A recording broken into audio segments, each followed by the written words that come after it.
Welcome back to the Remnant Christian Book Reading channel, where I read Christian books for people who care to listen. Welcome back, everyone. I hope you all are doing great and you're having a good day, night, or afternoon. Hope you're ready for the next 2 chapters of the Elijah Project.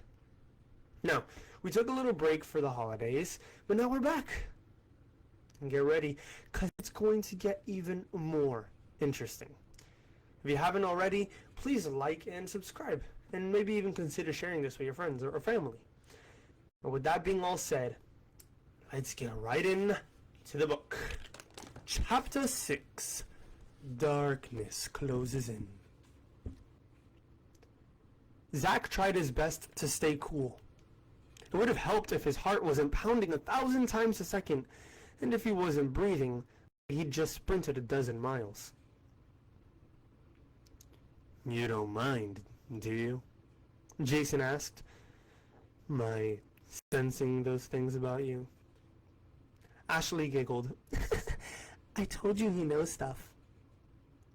"But how?" Zach managed to croak. Jason chuckled. "I just talked to Gus, the garage mechanic." Zach relaxed, but only slightly. "But you could have learned it other ways too," Ashley said. "Oh yes, I'm frequently in contact with the spirit world," Jason said. "And that's what he's teaching us," Ashley explained. "Teaching you?" Zach asked. Jason merely smiled. "Can I get you guys a beer?" No thanks," Ashley said. Zach cleared his throat. "None for me." "Are you sure?" Zach couldn't tell if Jason was sneering at him or just smiling. "No, I'm good." "Suit yourself." Jason disappeared into the darkness as Ashley gave another giggle. "Isn't he cool?" Before Zach could answer, Big Red asked from his seat at the table.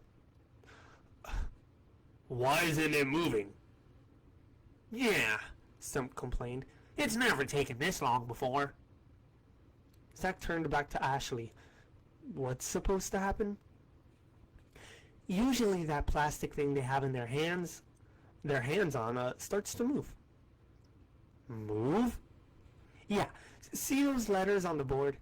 The spirits move the plastic thing to spell out messages from the dead." Zach gave a nervous snicker, but Ashley was serious. He glanced around the room, feeling more and more like this was a place he didn't belong. Jason appeared at their side, sipping a beer. No, he definitely didn't belong. "Hey, Jason," Big Red called from the table. "How come it ain't moving?" "Yeah," Stump said. "It's almost like something's stopping it."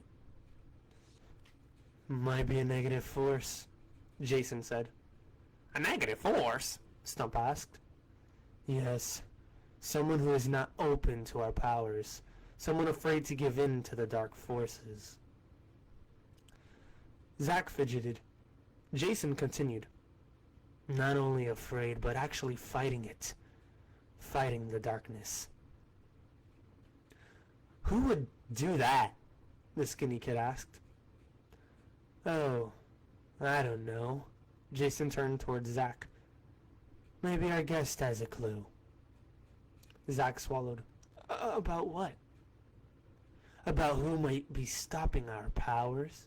About who in this room is opposed to the powers of darkness." By now, all eyes were on Zach, and they were not happy eyes. Again, Zach tried to swallow, but his mouth was bone dry. "Listen," he coughed. "I'd better be going. It's getting late." He looked at his watch. It would have been more convincing if he actually wore one, but it seemed a small detail. "Yes." Jason spoke so softly that it almost sounded like a threat. "I think that would be a fine idea. A very fine idea indeed." Cody watched as the as Willard grabbed the cord from the back of the telephone booth and looked for an outlet. Listen, Willard, I don't want to be a spoil sport, but the last time we tried one of your inventions, it almost made me a permanent part of the street pavement. Right, Willard said as he pushed aside some old TV sets, a bunch of ancient computers, and piles of electric junk. That's the price one pays for being a genius. Actually, that's the price I pay for you being a genius, Cody said. Don't tell me the great Cody is scared, Willard teased. Scared? Cody asked. No way. Terrified? You bet. Horrified? Absolutely. Wondering if I should ask my mom and dad to take out a life insurance policy on me? Most definitely. But definitely not scared. Relax, Willard chuckled. This will be a piece of cake. I'm just saying, I'm not crazy about having my body sent through the internet. Ah, here we go. Willard found the outlet and plugged in the cord. Immediately, the garage lights dimmed as the phone booth lit up. Cody continued. All I'm saying is that maybe we should run a few tests first. No problem. Really? Sure. Just stand over there at my laptop and I'll send something to you. Like what? Willard thought a moment before turning and starting out of the garage. Where are you going? Cody shouted. I'm going into the garden to grab one of my mom's tomatoes. Turn my laptop back on. I did his voice wrong, but we'll continue on. Cody nodded and strolled over to Willard's combination laptop hair remover. Moments later, Willard returned and placed the tomato on the floor of the phone booth. Now turn the speakers up nice and loud, Willard said confidently. Cody reached over to the laptop and turned the volume up to high. You ready? Willard called. Cody looked at the laptop, took a step back just to be safe, and shouted, Ready! Willard punched a series of buttons on the phone, quickly stepped out of the booth, and shut the door. Stand by! The booth started shaking, then rattling, then it started making strange sounds. Like a coffee grinder gone berserk. Then it started another sound. Like a railroad crossing on too much caffeine. And finally, it began the ever-popular sound of a chugga chugga chugga chugga chugga chugga cement mixer stuck on high. All of this as the light inside grew brighter and brighter. Suddenly, there were more sparks than the 4th of July and pop! It was all over. Well, except for the cloud of smoke. And there, in front of the computers and speakers, sat a lovely ripe tomato. Well, sort of. The good news was the tomato had transported across the internet. The bad news, it had transported into a pile of steaming ketchup. Willard? The pudgy inventor raced toward him in excitement. How do we do? You might want to make a couple of adjustments.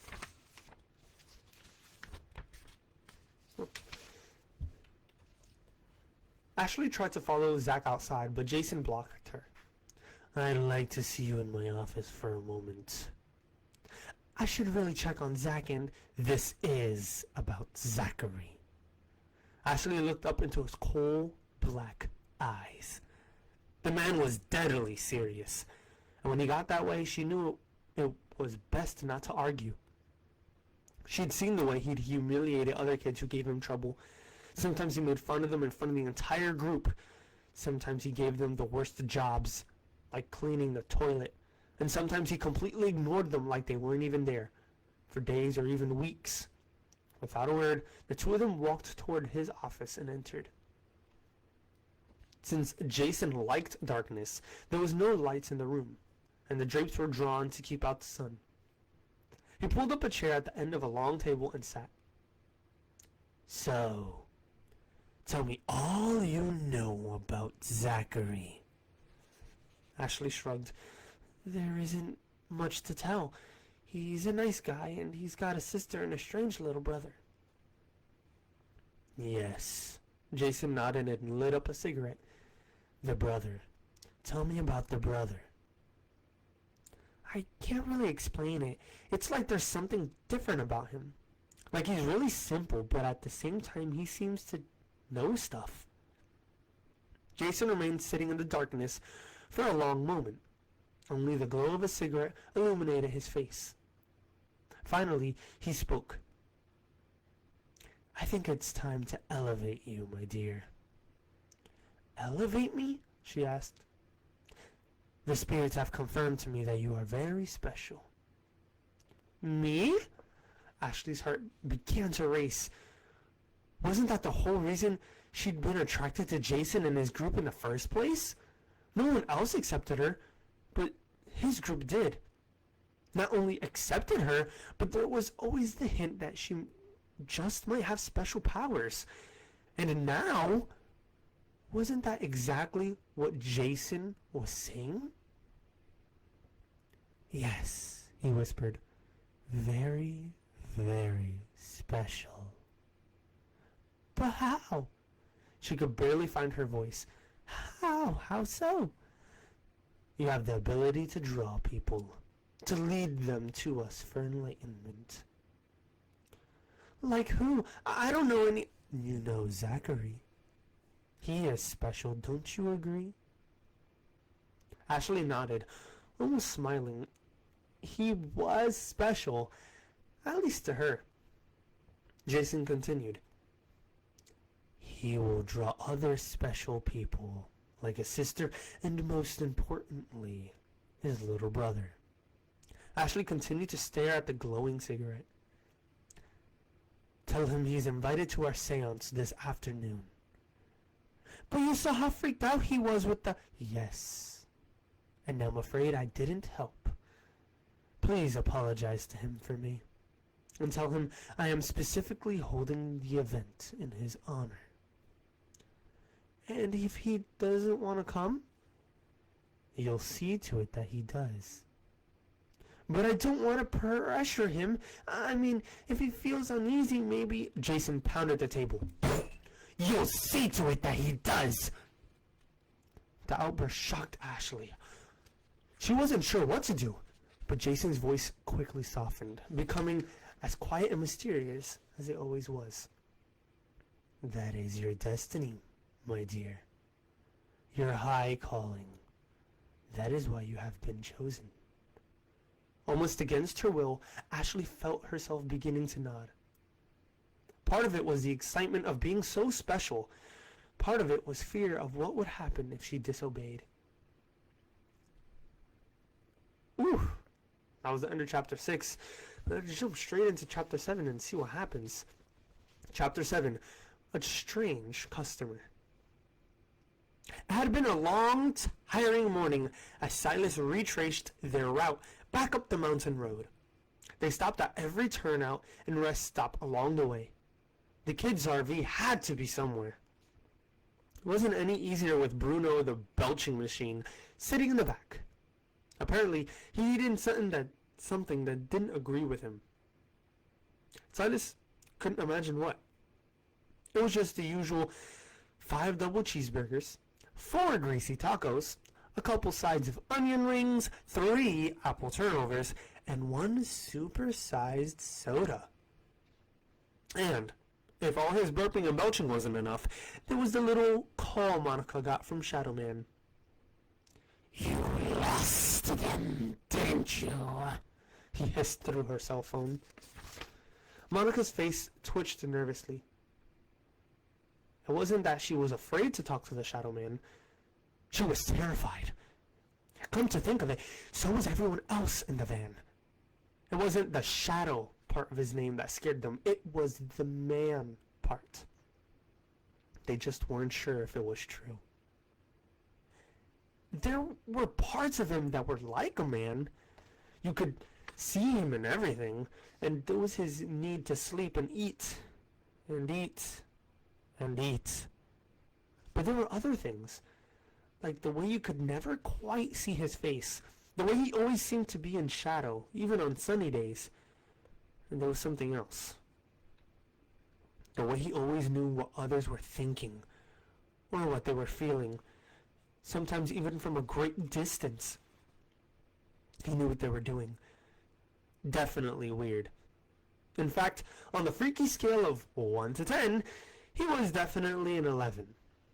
Someone whose good side he wanted to stay on, if such a thing was ever possible. "The brats are at a truck stop," he hissed. "I see a garage and diner." Monica swallowed. "Sir, are you sure? Because we've been..." "Silence!" Monica closed her mouth.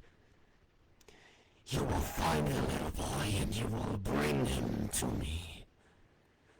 "What about the others? The brother and the sister?" "They are of no interest.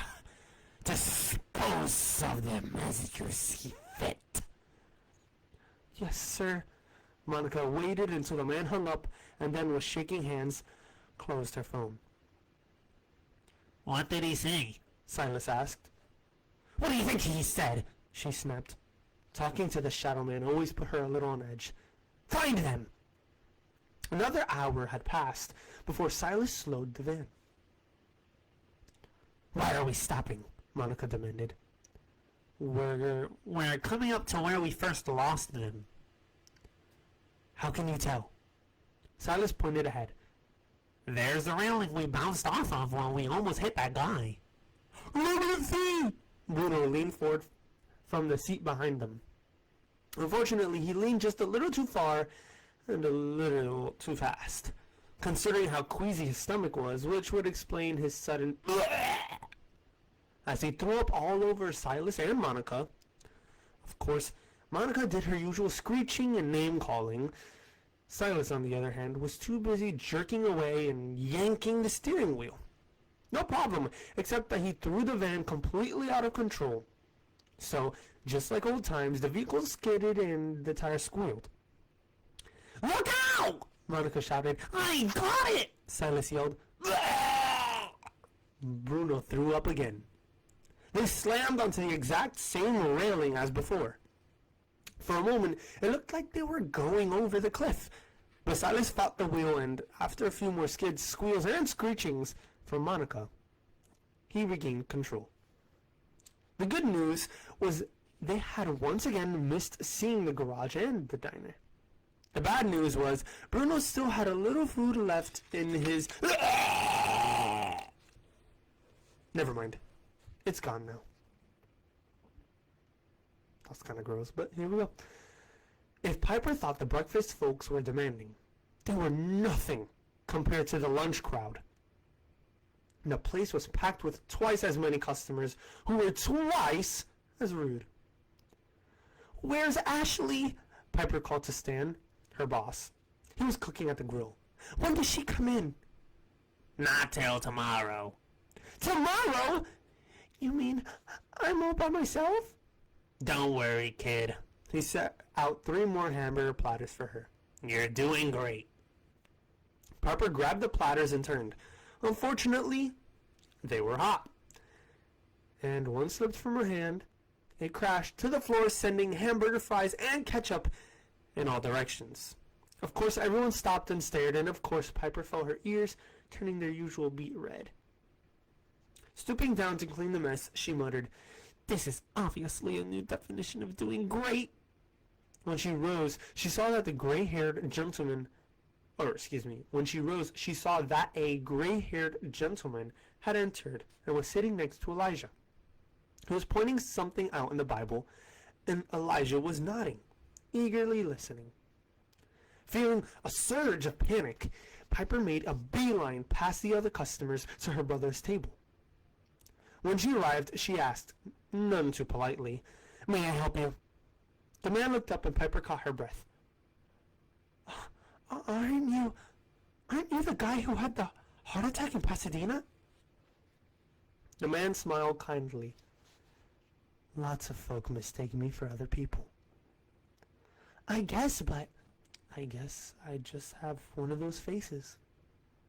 Piper frowned, not entirely convinced. She wasn't sure how to ask the man to leave her brother alone, especially since Elijah was so excited over what they were studying. So she tried another approach. Can I get you something? No, thank you. He pointed to the cherry pie and cup of coffee in front of him. This should do me. Piper's frown deepened. But I didn't wait on you. The man's grin broadened. Maybe you just don't remember. No, I think you're a lot better waitress than you give yourself credit for. Yeah, right. She rolled her eyes and turned to the customers behind her. Tell that to all these... She came to a stop.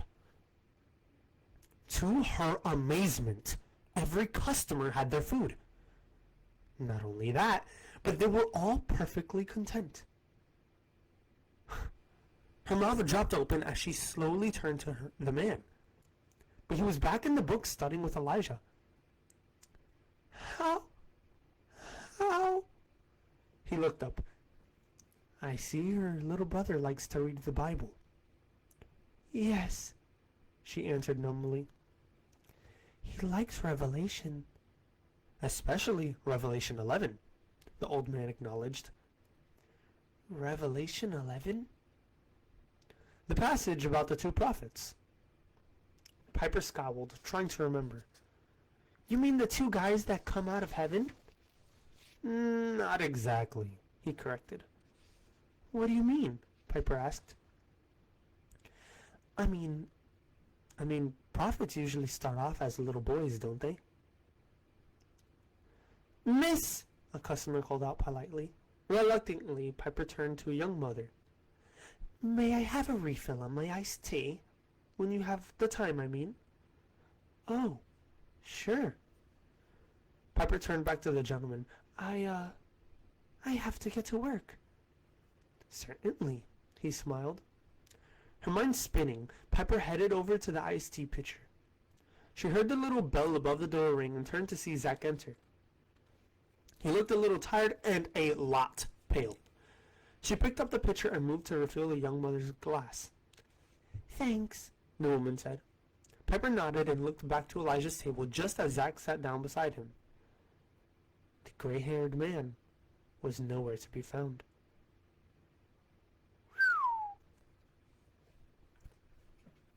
Whoa! Alright, let's keep on. Dad turned to Mom in this dark cell.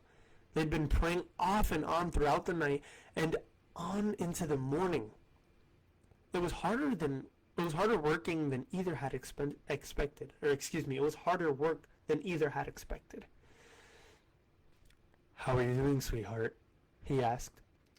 Fine, she said. It's just... Just what? I feel like I'm doing all I'm doing is asking for the same thing over and over again. For their children's protection, for their safety, that we get out of here and help them. Dad nodded. I know what you mean. It seems like there should be more. More? More than just asking the same thing over and over again. Dad thought a moment, then answered. Maybe there is. What do you mean? Instead of just asking, maybe we should also be worshipping. What? Here? Now? God's still in control, right? Whatever happens, he still deserves our love. Right. So maybe part of our prayers should also be worship. Like a song or something? I know it sounds crazy, especially in a place like this, but... He dropped off, feeling a little embarrassed, but when he turned to Mom, he saw she was starting to nod. Maybe you have a point. He shrugged. I mean, that's what they did in the Bible, remember? Even when they were thrown in jail, they sang songs to God. I'd almost forgotten. There was a long moment's silence. Then, in the dark, Mom started to hum. Dad recognized the tune immediately. It was one of his wife's favorites. He smiled as the humming turned into words. Amazing grace, how sweet the sound that saved a wretch like me. Eventually he joined in. I once was lost, but now I'm found. Was blind, but now I see. Together their voices grew louder and louder, and although they were tired and exhausted, they soon filled the room with their singing. And that is the end of the 2 chapters that we're reading for today. I hope you guys enjoyed it. I hope I didn't startle anybody with my table banging. But if you enjoyed it, please, if you haven't already, or if you care to, go ahead and like the video. It just lets me know that you're enjoying it. Also, if you are new to the channel, I hope you enjoyed it. If you're not new and you're a returning subscriber, thank you so much for watching. And in general, thank you all for watching. I hope you guys enjoyed it, and I hope you're ready for the next couple chapters. I think I'm going to do a marathon next one. I'm going to do 3 chapters. Small little marathon. Just 3 chapters. Should be fun. And it's getting a lot of exciting. Who do you think that gray-haired man was, and what do you think he meant by what he said? Anyways, I hope you guys all enjoyed. God bless you all, and remember that Jesus loves you. Goodbye.